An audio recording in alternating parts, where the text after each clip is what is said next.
ऊंच भवन माँ तोहर सजल बेजोर है। ऊंच भवन माँ तोहर सजल बेजोर है। बेली चमेली अड़हुल कमल मुख गोर है। बेली चमेली अड़हुल कमल मुख गोर है। ऊंच भवन माँ तोहर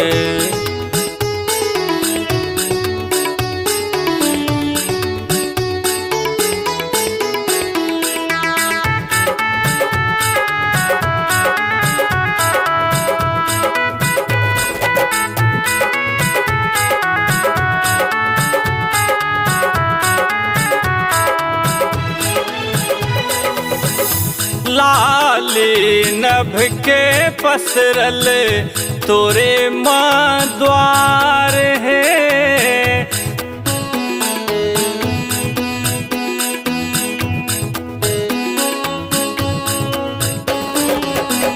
लाली नभ के पसरल तोरे माँ द्वार है।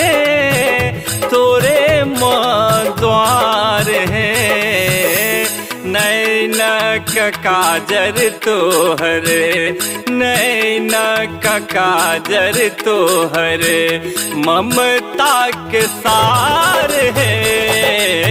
पैरक पैजनिया रुन झुन कैलक विभोर है। ऊंच भवन माँ तोहर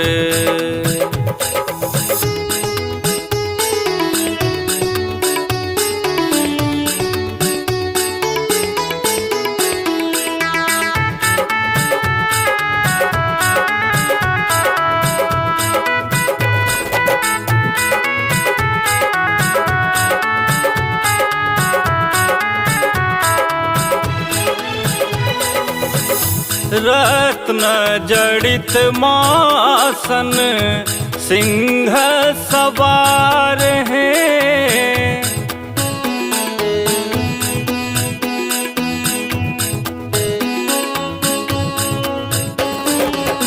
रत्न जड़ित मासन सिंह सवार है।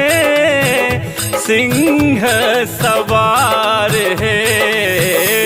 पात गुलावक लाली पात गुलावक लाली लागल ठोर है। चरण पखारब मैया नैना के नोर है। चरण पखारब मैया